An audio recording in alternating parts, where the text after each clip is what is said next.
दोस्तों, स्वागत है आप सभी का अपने यूट्यूब चैनल पर। तो आज हम बात करने वाले पूरे देश के अंदर 13 विधानसभा उपचुनाव हो गए हैं। दरअसल आज से ठीक एक महीने पहले यानी 4 जून को देश के अंदर लोकसभा चुनाव का रिजल्ट आया था, जिसमें एनडीए ने अपनी सरकार बनाया था और उसमें बीजेपी सबसे बड़ी पार्टी रही थी 240 सीटों के साथ।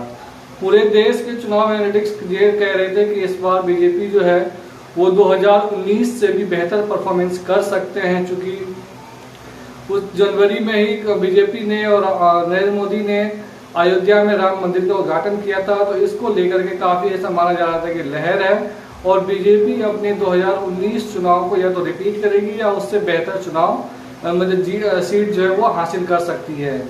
वैसा हुआ नहीं और बीजेपी को तगड़ा झटका लगा। अब उनके सहयोगियों पर उसका सरकार चल रहा है, यानी उसके बड़े सहयोगी तौर पर उभर करके आए आंध्र प्रदेश से चंद्रबाबू नायडू और दूसरी तरफ बिहार से जदयू। लेकिन अब पूरे देश के अंदर फिर से लोकसभा चुनाव के बाद 13 विधानसभा उपचुनाव हुए हैं और 13 विधानसभा उपचुनाव का जो रिजल्ट आया है उसमें एनडीए खास करके बीजेपी को काफी तगड़ा झटका लगा है। आज हम बात करने वाले हैं, हालांकि उससे पहले जब लोकसभा चुनाव हुआ था तो उसमें बीजेपी को सबसे बड़ी हार के तौर पर देखा गया उत्तर प्रदेश में। उसमें भी फैजाबाद यानी अयोध्या का सीट जो है बीजेपी 37 साल बाद चुनाव हारी है वहां पर, यानी वहां से अवधेश पासी जो समाजवादी पार्टी के कैंडिडेट उन्होंने जीत दर्ज कर लिया है। उसके बाद एक और धर्मनगरी में काफी तगड़ा झटका लगा है बीजेपी को, वो है उत्तराखंड। जी हाँ, उत्तराखंड के बद्रीनाथ विधानसभा उपचुनाव में कांग्रेस ने जीत दर्ज कर ली। हालांकि पूरे उत्तराखंड में 2 विधानसभा में उपचुनाव हो रहे थे, एक मंगलोर सीट पर, दूसरा बद्रीनाथ सीट पर। तो मंगलोर सीट पर भी कांग्रेस पार्टी ने जीत दर्ज कर लिया। वहां से उसके जो कैंडिडेट है वो काजी निजामुद्दीन थे, उन्होंने 614 वोटों से जीत दर्ज कर लिया है। जबकि बद्रीनाथ एक काफी आश्चर्यचकित रिजल्ट माना जा रहा है कांग्रेस के लिए, वहां से लखनपाल सिंह बुटोला ने 5224 वोटों से जीत दर्ज कर लिया है। ऐसा माना जा रहा है कि बीजेपी का अब तक के चुनाव में 2 बड़े धर्मनगरी में हार माना जा रहा है। ऐसा माना जा रहा है कि अब जो है बीजेपी का यहां से उल्टी गिनती शुरू हो चुकी है।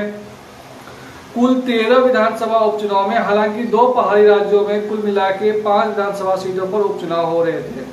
हिमाचल प्रदेश में 3 निर्दलीयों ने इस्तीफा दिया था, उन्हें उम्मीद था कि वो तीनों जीत करके आ जाएंगे, लेकिन ऐसा हुआ नहीं। देहरा जहां से सुखविंदर सिंह सुक्खू की पत्नी ने चुनाव जीत दर्ज कर लिया, उसके बाद नालागढ़ से भी जो है कांग्रेस पार्टी ने जीत दर्ज किया है।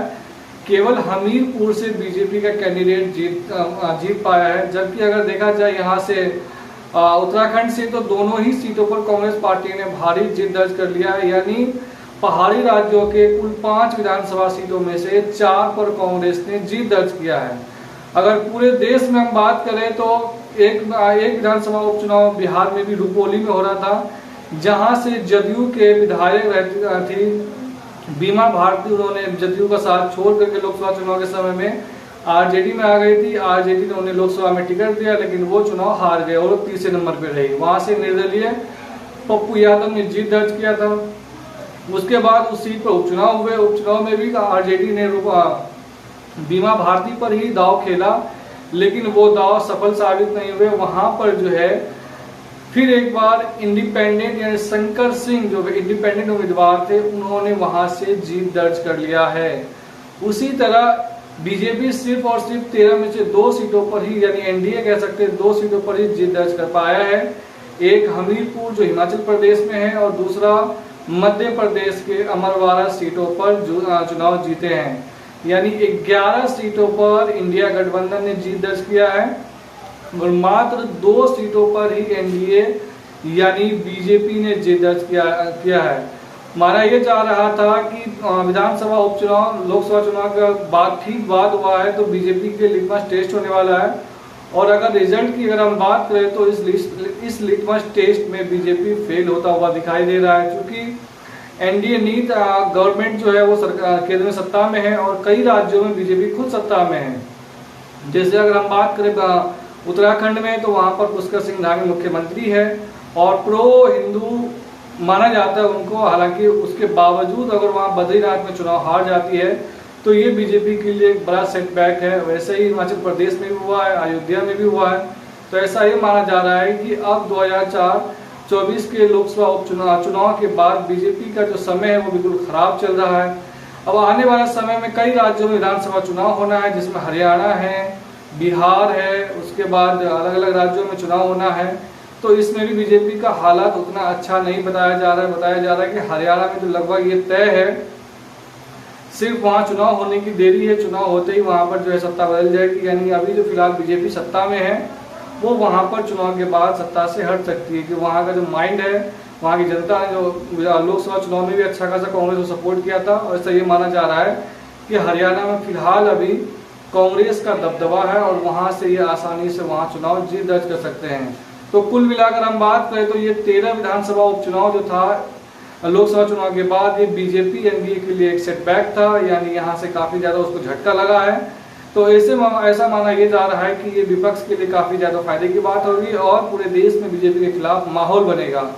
दूसरी बात ये भी है कि यहाँ पर जो जनता है वो काफ़ी महंगाई से परेशान है। बहुत जो सिम है उनकी महंगाई, रिचार्ज जो है वो महंगी हो चुकी है। दाल, सब्जी, आटा, चावल, जो भी चीज़ें लगभग सभी चीज़ें महंगी हो चुकी है, जिससे जनता परेशान हो चुकी है। और आने वाले समय में बीजेपी को इसी तरह से झटके लगते रहेंगे। आपको क्या लगता है, ये बीजेपी का झटका है या फिर बीजेपी को और मेहनत करना चाहिए? आप हमें कमेंट बता सकते हैं। चैनल पर नए हैं तो प्लीज़ चैनल को लाइक, शेयर और सब्सक्राइब कर दें। धन्यवाद।